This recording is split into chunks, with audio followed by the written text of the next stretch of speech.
Operation Sindoor దేశం మొత్తం మారుమోగిపోతోంది. ముందుగా మనం అప్రిషియేట్ చేయాల్సింది భారత ఆర్మీని, colonel Sofiya Qureshi, wing commander Vyomika సింగ్లని. వాళ్ళు ఈ అటాక్ గురించి అనౌన్స్ చేసిన విధానం, వాళ్ళు చూపించిన సంయమనం దేశం మొత్తం నేర్చుకోవాలి. ఇది war but not a celebration. War can never be a victory, it's a tragedy. యుద్ధం అనివార్యమైన పరిస్థితుల్లో జరుగుతుంది. ఏ దేశం కూడా యుద్ధాన్ని కాంక్షించదు. మరీ ముఖ్యంగా మన భారతదేశం ఏ దేశం మీద తనకు తానుగా యుద్ధానికి వెళ్ళదు. ఏప్రిల్ 22న 26 మంది మన భారతీయులు అమాయకులు ప్రాణాలు కోల్పోయారు ఉగ్రవాద దాడి వల్ల. దానికి రెస్పాన్స్గా, దానికి బదులుగా ఈ ఆపరేషన్ సింధూర్ని చేపట్టింది ప్రభుత్వం. ఇదొక సమాధానం, ఇదొక బదులు. కానీ మన మీడియా వాళ్ళు దీన్ని ఒక సెలబ్రేషన్లా చూపిస్తున్నారు. ఉద్రేకాన్ని రెచ్చగొట్టేలాగా థంబ్నెయిల్స్ పెట్టి కార్యక్రమాలు చేస్తున్నారు. ఇప్పుడు జరుగుతున్న అనివార్యమైన ఈ యుద్ధాన్ని సపోర్ట్ చేయాలి, శాంతి కాముకులం కావాలే తప్ప దీన్ని సెలబ్రేట్ చేయకూడదు. చిన్న చిన్న పిల్లలు, అమాయకులపై పాకిస్తాన్ కాల్పులు జరుపుతోంది. మన ప్రజల ప్రాణాలు పోతున్నాయి. దీన్ని మనం సెలబ్రేట్ చేసుకుందామా?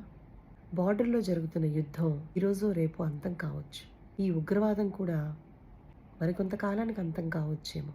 కానీ దేశం లోపల జరుగుతున్న ఈ డిజిటల్ ఉగ్రవాద యుద్ధం మాత్రం ఇప్పుడప్పుడే అంతమయ్యేలా కనిపించడం లేదు.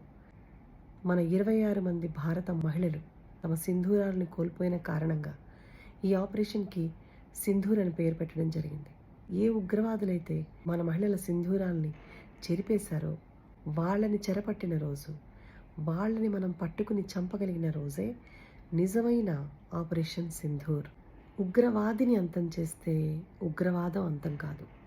అలా అంతమయ్యేలా ఉంటే బిన్ లాడెన్ హతమైన రోజే ఉగ్రవాదం అంతం కావాలేమో.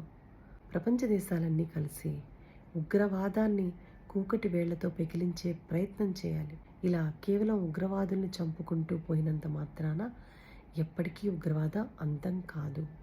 కాబట్టి యుద్ధాన్ని కాంక్షించేవాళ్ళు, యుద్ధాన్ని సెలబ్రేట్ చేసుకునేవాళ్ళు, యుద్ధం జరగాల్సిందే అని చెప్పి మీడియా ప్రచారాలు చేసేవాళ్ళు వాస్తవానికి యుద్ధం ఎవరు చేయాలి అన్న విషయాన్ని మర్చిపోతున్నారు.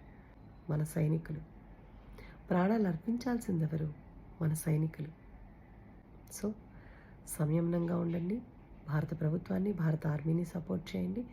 శాంతిని కాంక్షించండి. త్వరగా ఈ యుద్ధాన్ని, ఈ ఉగ్రవాదాన్ని అంతం చేయాలని కోరుకుందాం. Thank you.